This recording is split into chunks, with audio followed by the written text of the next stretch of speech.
From the Philippines, we extend our warmest greetings to all parliamentarians. Good evening here in the Asian region, and of course, good afternoon to those of the parliamentarians in Africa and in South America and in Europe. Good morning. I am Cecile Guidote Alvarez, Director of Earth Savers Dream Center, honored as UNESCO Artist for Peace. And I am your host. And together with Senator Sherwin Gatchalian, who is the chairman of the Senate Committee on Education and Culture, as well as Energy.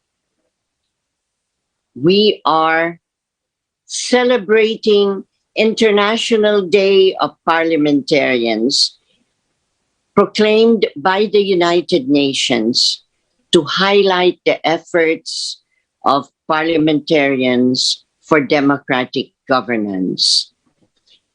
This was created particularly at this time. Its importance is crucial as we face a pandemic and as the call of the United Nations is for the vital role of parliaments around the world to help implement the 2030 Agenda for Sustainable Development Goals. Let us hear from the United Nations Secretary General, Antonio Guterres, so that we can have a better background on the value of this day and continuing with the initiatives of parliaments globally to realize the Sustainable Development Goals for peace, for climate action, for sustainability.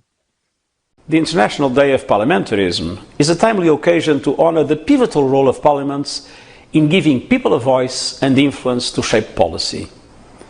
As a former parliamentarian, I am deeply conscious of the responsibility and privilege of representing people and delivering on their aspirations.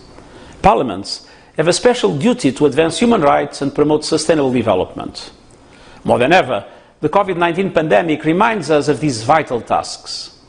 As the world responds to the pandemic, we see the critical importance of adequate health systems, robust social safety networks, and equitable economic growth that generates decent jobs. We also see the most vulnerable in our societies, especially women, bearing the greatest burden. Inequalities, stigmas, divisions, and the fragilities of our world have multiplied before our eyes. We must act together to rebuild a more equal, resilient and greener future for all.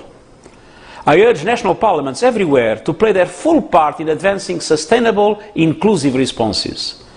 This should include, in collaboration with civil society, national action plans against racial discrimination.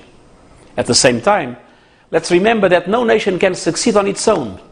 Let's seize every opportunity to reshape and secure our common future, take ambitious climate action, and place human rights and human dignity at the core of our work. Thank you. Under our restored democracy, when our country, our people, peacefully cast away a dictatorship, our new constitution opted for a bicameral legislature. And we are most fortunate that the Senate, under the leadership of Senate President Vicente Soto III, as well as the House of Representatives, led by Speaker Lord Alan Velasco, are joined together here in the Philippines to provide a panorama of cooperation in responding to the pandemic, in confronting the climate challenge, as well as the need to restore peace where there are conflicted areas. And we are glad that through this global webinar, the initiative in the Philippines is linked together with that of outstanding parliamentarians as well from Africa and Latin America. June 30 in 1889 was the foundation day of the Interparliamentary Union. The day was established in 2018 through a United Nations General Assembly resolution. And we are pleased to present the special message of our Senate President, Vicente Soto III, who has also served as the Asian leader for the Interparliamentary Union and is in fact the godfather for the holding of an international SDGs Resiliart Festival Forum and workshops towards the end of the year to celebrate United Nations Human Rights Week.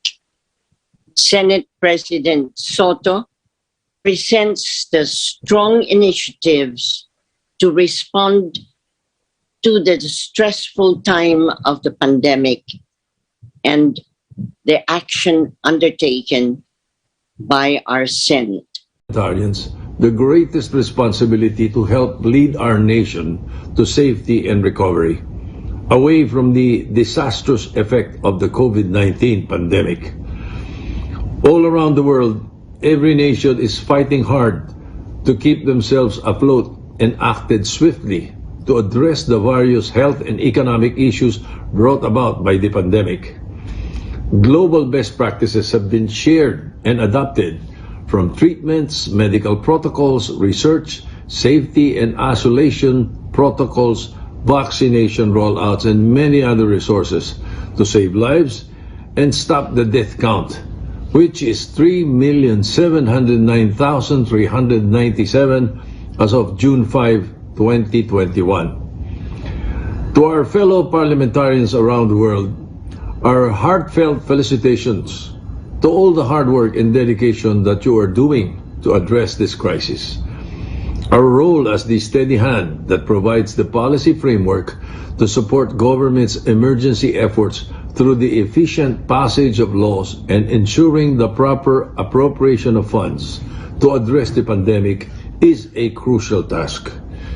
In the Philippine Senate, we have adopted and modified our rules to give way to a hybrid form of session wherein legislators can either be physically or virtually present to ensure an unimpeded sessions despite lockdowns and isolations.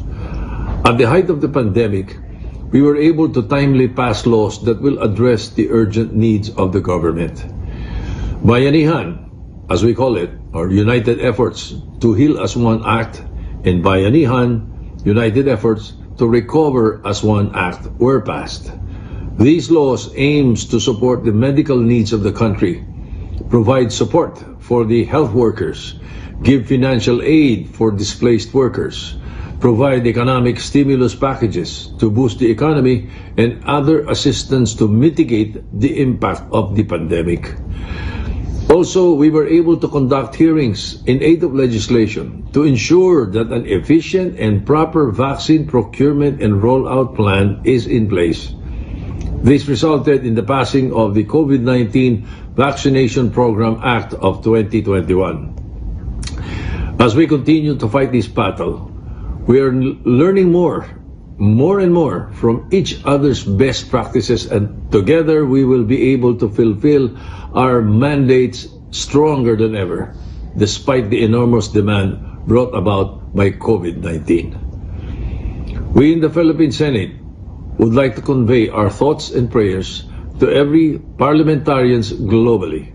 We pray that you are all safe and in good health, that your nation will heal and recover fully, and that all our children will be able to live and thrive in a safe and healthy world the soonest.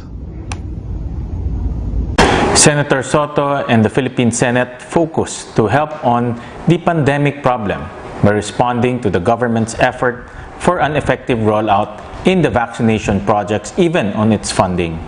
As a matter of fact, we even have a specific committee on SDG chaired by Senator Pia Cayetano.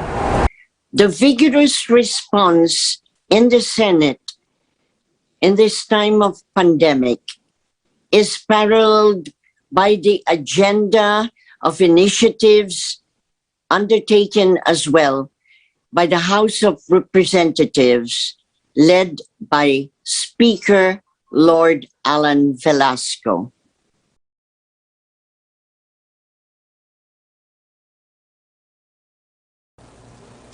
It is my profound honor as a Speaker of the House of Representatives of the Philippines to express my solidarity with fellow parliamentarians a special global webinar on the occasion of the United Nations International Day of Parliamentarism and reaffirm the commitment of my country towards the actualization of the Sustainable Development Goals as envisioned by the UN General Assembly.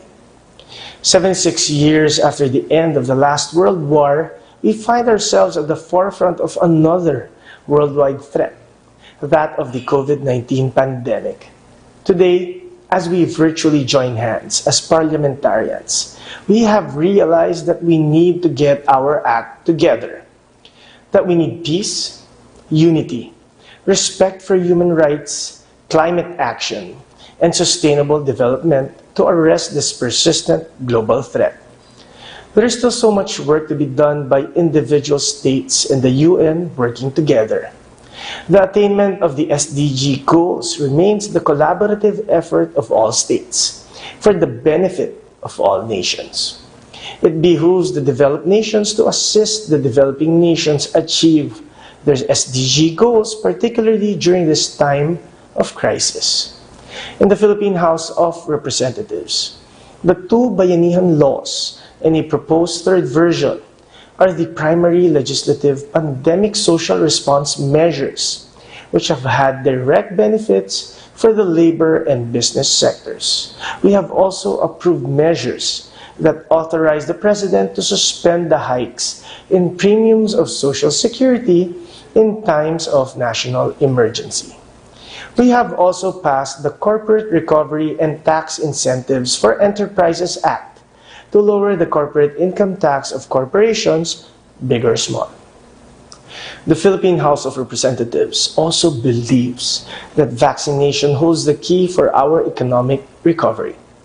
Helping the national government administer an effective vaccination program, we passed the COVID-19 Vaccination Program Act to facilitate the procurement of COVID-19 vaccines, ancillary supplies, and services through a tripartite agreement with our Department of Health and the vaccine suppliers.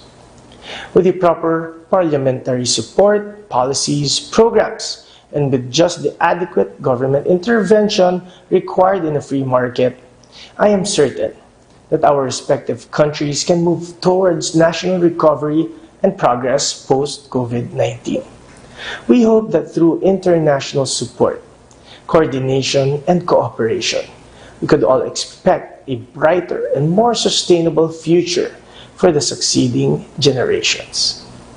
We are grateful to the House and the Senate protocol offices, especially of the Senate President and the Speaker of the House, for their cooperation through their partnership together with civil society and other government offices, such as, of course, the Manila Times. It is important that there is effective communications about the SDGs. And we are happy that the Manila Times, under the leadership of Dante Ang, is providing for us access through their Facebook live streaming at Manila Times, and have also promoted this through their Twitter and Viber Manila Times group. And of course, we also have the Presidential Communications Cultural Office through the Secretary, Martin Andanar. We have his message. Message of PCOO Secretary Jose Roberto Martin Andanar. Webinar on the International Day of Parliamentarism, 30 June 2021. To our distinguished guests, fellow parliamentarians and public servants, our partners in achieving the United Nations Sustainable Development Goals and the 2030 Agenda, a pleasant day. Good evening. As we celebrate the United Nations International Day of Parliamentarism, it's truly appropriate that we turn part of our focus to another inevitable existing threat that covers not only a single country or region, but the rest of humanity as key decision makers of our respective governments. The Philippines and the Duterte administration have always been one with the international community, with a firm and united commitment to actualize the SDGs and the emergency climate action to slow the global warming to below 1.5 degrees centigrade annually.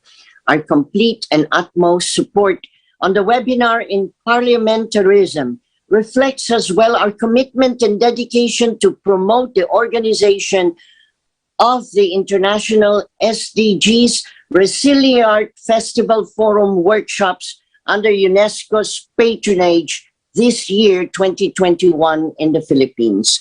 We actively advocate as well for the forging of a Manila Action Agenda to care for all people, communities, animals, environment, and our planet as we promote collective peace, security, and prosperity through partnerships, cooperations, and collaborations such as this medium. Along with the different Philippine government agencies, the Presidential Communications Operations Office has been resolute and determined in informing and disseminating factual and relevant information in relation to achieving our collective and global initiative for our planet Earth, while celebrating the diversity of cultures, norms, traditions, races, ethnicities, and nationalities. The PCOO is an active partner of different government departments and bureaus and non-government institutions on cultural sites and environmental rehabilitation, such as the island of Boracay in Region 1, celebration of the annual Earth Day, international partnerships for people-to-people information exchanges, and observances of other important cultural and environmental celebrations through communication campaigns and information drives. With profound actions and initiatives that have been undertaken, we in the PCOO will continue in the quest of helping save our communities, environment, and planet for generations to come. May we all continue to see and utilize for the better our significant and consequential roles and impacts of our duty and responsibility as parliamentarians to our constituents as we inspire, educate, inform, connect, exchange, and learn from each other in promoting and popularizing the United Nations SDGs on health, environment, climate change, good governance, and social justice, and human rights, among others. May this webinar serve as another step forward in actualizing the 2030 agenda for us all. Again, we wish everyone safe and pleasant day and year 2021. Martin Andanar, Secretary, PCOO, to provide a parliamentary perspective of action from different regions, such as Africa and Latin America, and here in the Asian region, in our home country, we have asked outstanding parliamentarians, women and youth, just as the IPU is seeking to underscore the importance of the input of women and the young. And so we begin with a doctor woman parliamentarian from Ghana, Dr. Agyeman Rawlings, that will speak not just about her country, but also what she recognizes as the problem in Africa. Hello, my name is Dr. Zaneto Agyeman Rawlings. I'm a member of Parliament from the Klote-Koli constituency in Ghana. I'm a member of the Defense and Interior Committee, specifically the Deputy Ranking Member. My topic of interest today is the youth, women, and security on the continent. It cannot be said that one can be separated from the other. Our women, our youth are integral to the security of our continent. And if we are to ensure that peace and security prevail, then we must look at the things that are eating away at these particular things. The stability that we look for, the transparency and the good governance are being eaten away with the cancer of corruption. Corruption at various levels, whether within government or otherwise, at various levels, is what is our biggest issue on the continent. Whether it's during elections or whether it's in between elections, whether it's about how people are appointed or whether people are held to account for when they commit crimes. If we look at the mass migration of people out of North Africa into Europe, and you trace it back, we're looking at issues of inequity, of injustice. If we're looking at the issues of conflict across the Sahel, it's a scramble for resources. And a lot of the time, this is being fueled by people outside of the continent. Some of the weaponry that these terrorists and violent extremists have access to are not produced on the continent. So one must ask, what's the source of the weaponry that they use? We have to have honest conversations about the kind of political interference and some of the international interference that's occurring in areas that are rich in resources, fueling the conflict in order to reduce levels of transparency and accountability that governments must have with regards to how the resources of the people are actually being put to use. It seems ironic that there's an inverse relationship between the amount of resource found in a nation and the level or the standard of living of the people. It's almost as though it's become a curse to be a resource-rich country on the continent of Africa, and that needs to change. How are we orientating our youth and our women to be a power source, to make sure that they have a strong base on which to govern this country, a vision on which our continent needs to move forward? Africa cannot continue to be a source of raw materials. That was what was happening pre-independence. All countries now on the continent are several years post-independence. So why does Africa continue to be a source of raw material? Why is the world not encouraging the continent to actually build on that, to add value to the products that we have in order to ensure that Africa is putting value on what she's producing and not having resources that she's selling now being sold to her at exorbitant prices? Africa should not be in debt. No country on this continent must owe money to either the World Bank or the IMF, and yet that seems to be the constant curse on the countries of this continent. We need better governance and stronger leadership. We need responsive policies that take into consideration the gender mainstreaming and youth. Our biggest resource, second to our natural resources, are our people.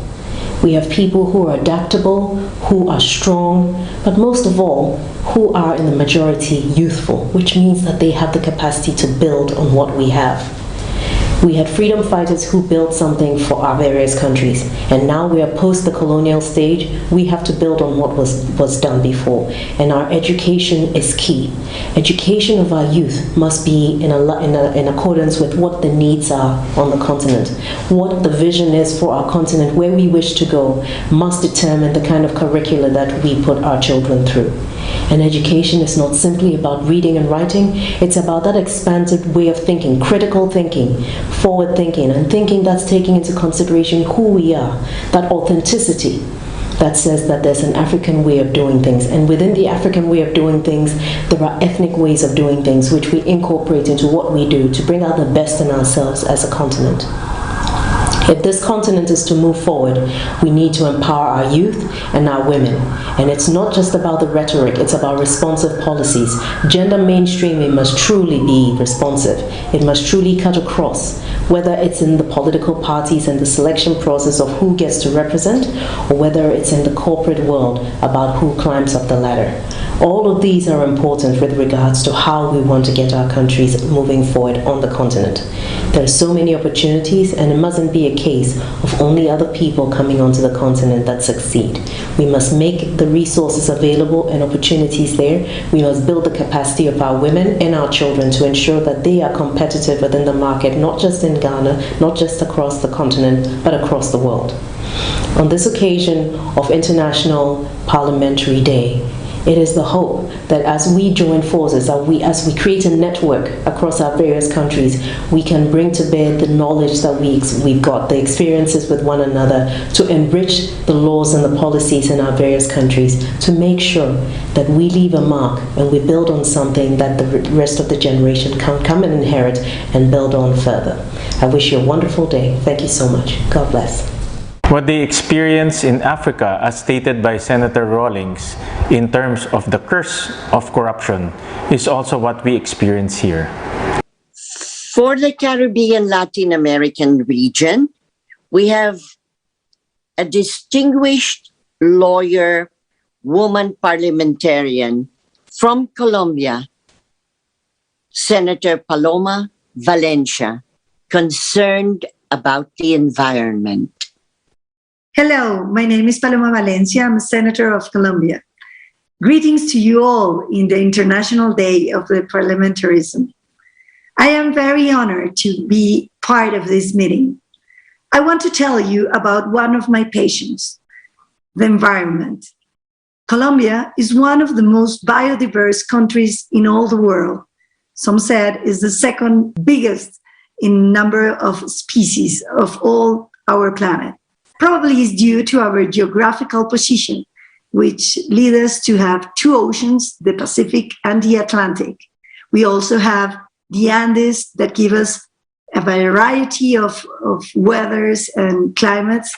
And of course, we have one fraction of the Amazon, and we have also one fraction of the Darien, one of the biggest hotspots in all our planet. Colombia has 84.1 million of hectares of rainforests. That's 72% of our territory. We have mangroves, we have dry forests, we have wetlands, and many, many other strategic ecosystems. I am convinced that one of the most important duties of our generation, Colombians, is to protect and save the Amazon. The ecosystem is capable of absorbing 200,000 millions of tons of carbon. It has 1/3 of the Earth's biodiversity. Colombia has a small fraction, only 6.4 of all the Amazon. However, it is big for our country because it represents 41% of our territory. In the Amazon, Colombia has 185 indigenous reservations. Saving the Amazon is an imperative if we think about the future generations of Colombia, but also because we are changing. We are changing in the way that we feel that we should share our country, our world, our planet with all the other species that live in it. The ethical question of sharing this planet with other species is opening new doors to rethink the way we can coexist in this beautiful land. It is is a fundamental change in the way the world has been conceived. But in many senses, we thought that humans could do whatever they want with this planet.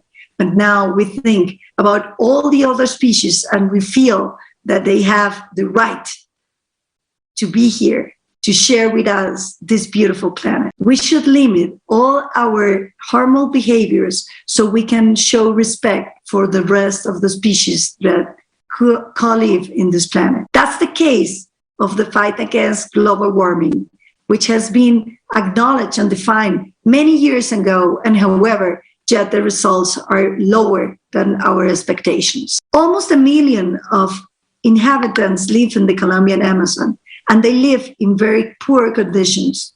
If you see the multidimensional indicator of poverty, the Amazon region has 10 points over the average of the country. Of course, you may ask, how can you live in this richness of an ecosystem and be so poor? The easy answer to this question is the lack of projects, the lack of access, the lack of everything that you need to evolve and develop. It's clear that the conservation of the Amazon needs a different perspective. And I have been working on an idea that I think that could be very useful.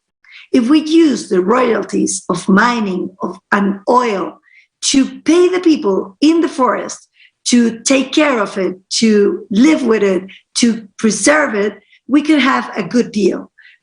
Because you will have the extraction paying for the conservation. I managed that some laws in Colombia allowed a very, very small part of the royalties of oil to go to preserve strategic ecosystems. I think that's a very enlightening way in which we can protect the Amazon and save it. But on the other hand, I think that the whole country, especially the cities, should pay to the Amazon so you can provide the well-being for the people and at the same time preserve a pristine rainforest as the Amazon. That's the way in which we could manage to have a world where the people can live and all the other species can live. We can pay to save them. Thank you so much for this invitation. I'm very glad to talk to you and to have this opportunity to say greetings to you all, parliamentarians of the world. The United Nations call to action to fight or combat climate change is essentially like protecting the Amazon, for what is needed is collective action to prevent so much loss of lives and livelihood. In Asia, there is a growing interest in creative industries to respond to this economic downturn due to the lockdown. And we have a very young congressman who is the deputy majority leader in Congress in the Philippines, Congressman Christopher De Venecia, who pursues and promotes creative industries as his very concerned focus in the House. Greetings to all our delegates. Our country is committed to becoming the top creative economy in all of ASEAN by 2030. It is my firm belief that not only is this possible, but it also ties into the Sustainable Development Goals that were set forth by the United Nations, which are also to be attained by 2030. This creative agenda is primarily an economic agenda, so it addresses SDGs 1, 2, 8, and 9. Based on multiple studies, the creative industries have historically contributed around 7% to the Philippines' GDP, even with little government support. Creative industries have also contributed to the reduction of poverty in some Philippine localities, like in Samar, where a 20% drop in poverty incidence was recorded, largely in part to the flourishing local creative economy. Creative industries also increase well-being among the people, helping push towards goals 3, 4, and 5. We imagine a future where we give more emphasis to arts in our educational system, training well-rounded learners who not only will be skilled, but also empathetic to culture and history. Through creativity, we can also build well-designed cities and creative hubs, and this helps in our progress towards SDG number 11. We also believe that a creative future is a sustainable one, be it in how we dress, what we eat, and the places we build. Inputs must be sourced in the most sustainable way. The 21st century consumer is one who is conscious and conscientious about the things that he or she procures, and the modern creative must respond to these needs and preferences. Creatives can contribute towards SDG number 12 too. In line with the 2030 Agenda and the SDGs, we must integrate the creative industries in our national plans, strategies, and budgets. We must protect the intellectual property rights of our creatives. They should be entitled to fair remuneration. Higher education must be geared towards attracting, developing, and encouraging creative talent. Finally, generating data should be a priority to support such policies. I believe this nation has a creative future, and I am one with advocacy to push this sector further towards achieving sustainable development for all. After all, the future is creative. I join Congressman Roman Romulo, my counterpart in the House Committee on Basic Education, Arts and Culture, with Congressman Christopher De Venecia on his creative industries to pass a law on.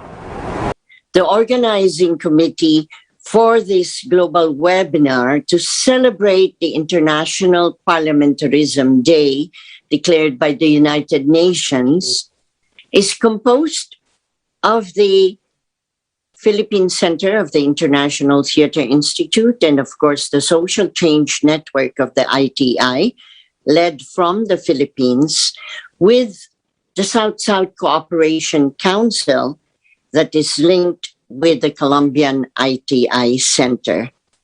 We shall hear from Victor Siebeck, our colleague.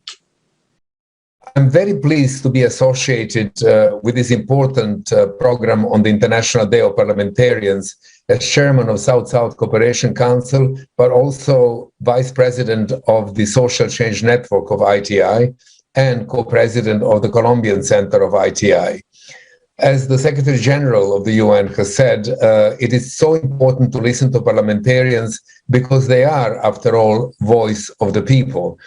And I'm very pleased to have been able to put together an important parliamentarian from Ghana, who very eloquently told us about the extraordinary challenges that African continent faces at the moment relating to sustainable development goals.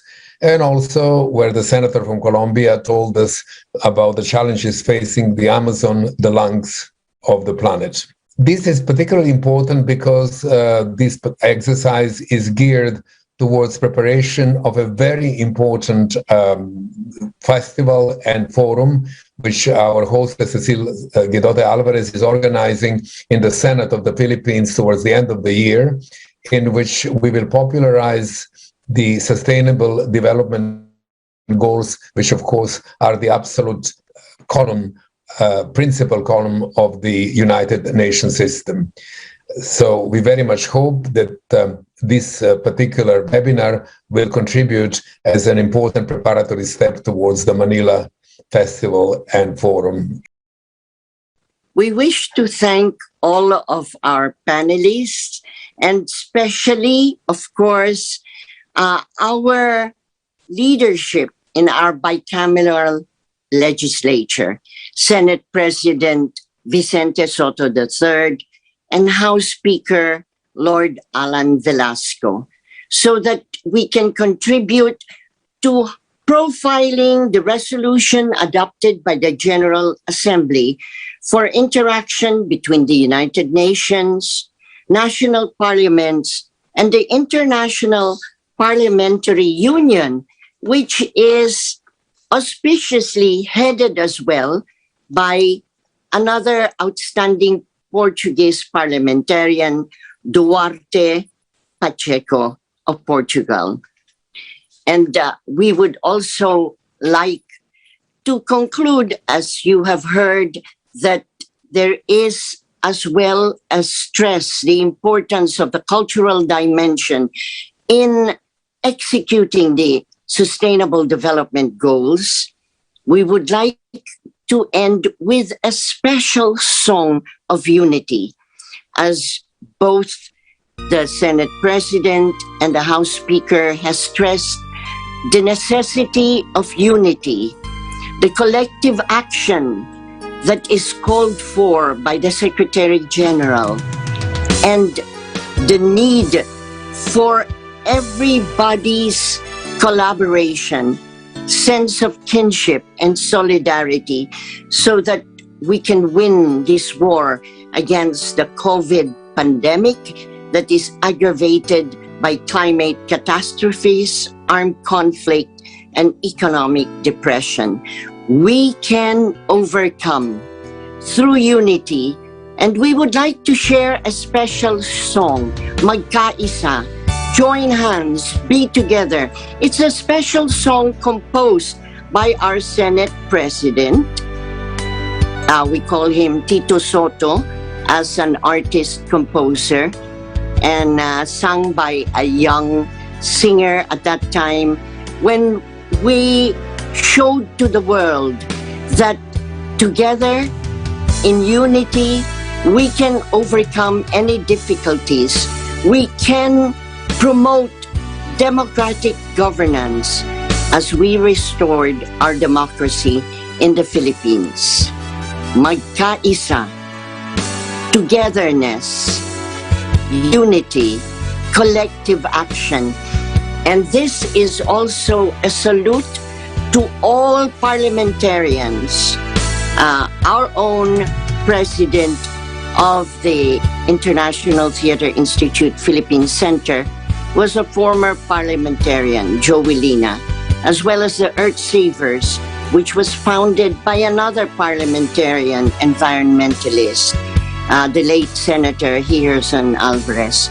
To all parliamentarians who have served, who even now currently are serving, and those who will serve still in the future, so that the voice of the people is always represented, and the betterment of the condition and caring of mankind, our planet, promoting peace, prosperity through partnerships can occur.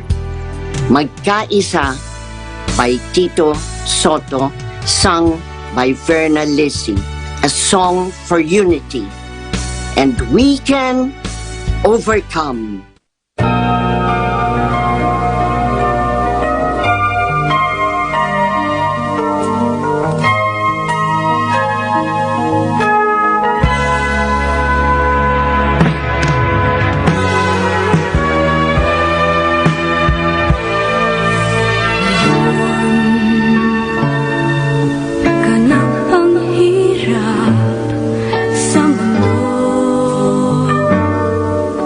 Now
We would like also to express our deep appreciation and esteem to all of our partners, the Earth Savers Dream Center, UNESCO Artists for Peace, enjoys the patronage of UNESCO for the holding of the International SDGs Resiliart Festival Forum and workshops to be held this year.